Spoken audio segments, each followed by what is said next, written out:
Mesti ada thriller, suspense, ada cinta, ada isu-isu semasa.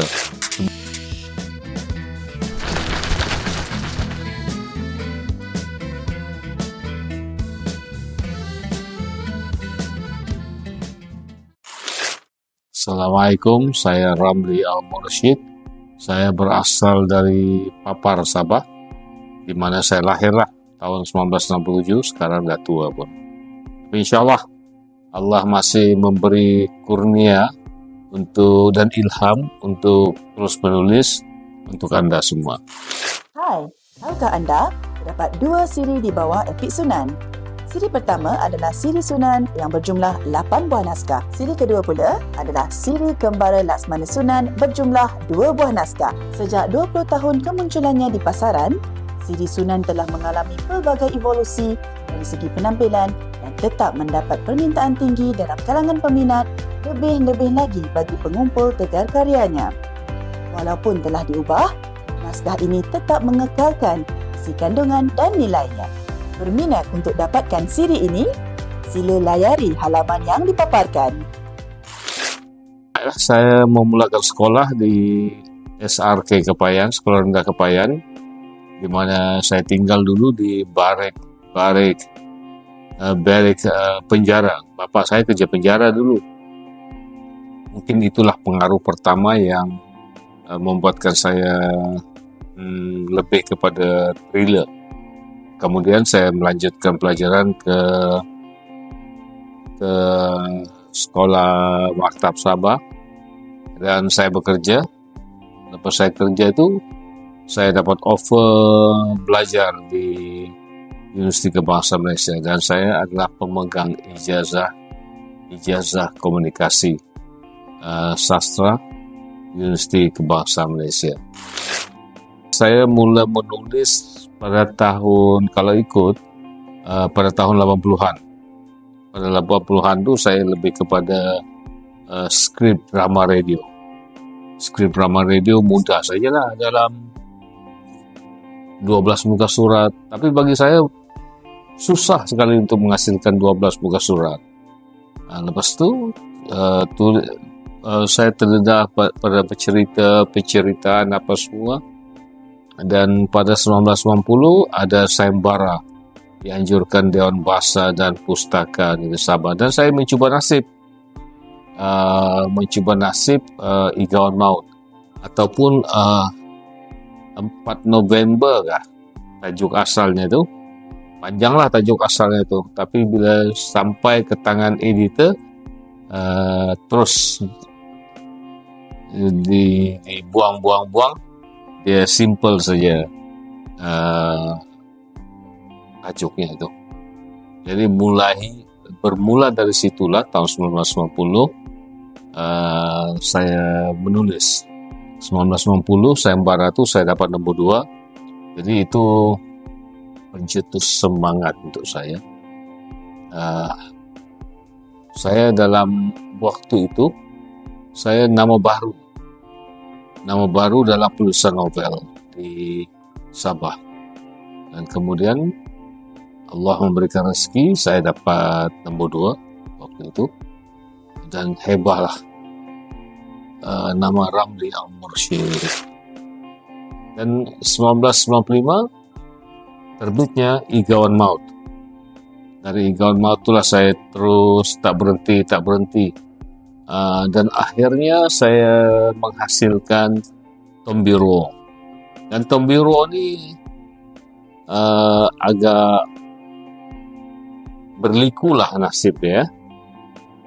Orang sini tak terima, penerbit sini tak terima, apa semua tak terima. Dan satu ketika ada kawan di Ujang waktu itu mencadangkan saya jumpa dengan Karang Krab. Dan alhamdulillah Karang Krab hari masa itu bermula menerbitkan novel di bawah Cik Nordin Muhammad. Dan Cik Nordin baca benda tu, dia edit sendiri. Okey. Tapi bukan setakat itu saja nasib Tombiro. Tembiru lihat di pasaran. Maksudnya waktu itu saya bersaing dengan novel-novel cinta, nama-nama besar seperti Aisyah Sofia, Damia Ana, Anissa Yuni, banyak lagi lah. Sehingga saya teringin nak tulis novel cinta dan tukar nama saya menjadi Ramda Amira. Ramda Amira itu Ramli Dayang. Ramda Amira itu Amina Rara Ramli. Tapi Cenodin tak setuju. Dia kata stick dengan thriller. Oke lah. Saya sabar, insyaAllah, dengan Tembiru.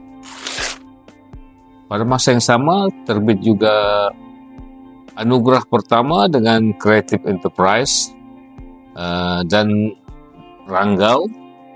Begitulah, tiap-tiap tahun saya ada novel. Sehinggalah Satu Janji. Satu Janji itu oke lah juga, dia mirip-mirip cinta tapi mirip-mirip thriller. Dia satu kisah yang berliku, penuh suspense thriller. Kemudian saya pun waktu itulah saya baru sadar bahawa pembaca yang paling ramai adalah wanita, perempuan. Jadi kenapa cerita tu boleh boom? Sebab ada unsur-unsur cinta. Okey, saya pancing melalui unsur tersebut sehinggalah saya mula dikenali di kalangan pembaca. Saya bersyukur kerana pembaca lelaki ataupun perempuan sudi untuk membaca buku-buku saya. I'm a story maker, dan menghasilkan buku-buku thriller, psikologi. Psikologi ini terbit waktu saya di Universiti Kebahasaan Malaysia. Saya tengok meja saya komunikasi. Bila saya tengok minor ada psikologi tingkah laku manusia, saya ambil satu semester. Di sanalah saya mendalami ilmu psikologi saya, dan kemudian saya punya tesis waktu itu. Tesis kita orang berbentuk dokumentari tau. Berbentuk dokumentari, dan saya memilih untuk syuting di Hospital Bahagia Tampoi, tempat mental. Dan saya tengok sana, insaf lah. Kita bersyukur bahawa otak kita, akal kita merupakan anugerah yang paling luar biasa hebat, anugerah Allah. Dan saya try untuk mencuba berbagai-bagai, dan akhirnya saya dapat rumusan bahawa buku saya mesti ada thriller, suspense, ada cinta, ada isu-isu semasa.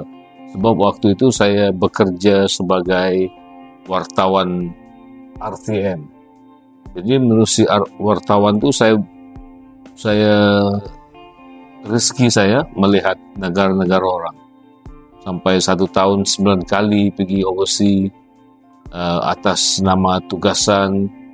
Dan sebab itu di awal pengkaryaan saya banyak buku-buku saya yang berlatar belakangkan overseas. Kelas sikit. Sehinggalah sampai satu cerita, yaitu Laksmana Sunan. Hai, hari ini Kak Juna ajak sembang dan juga berkenalan dengan novel pertama di bawah siri Sunan, iaitu Bagaikan Puteri.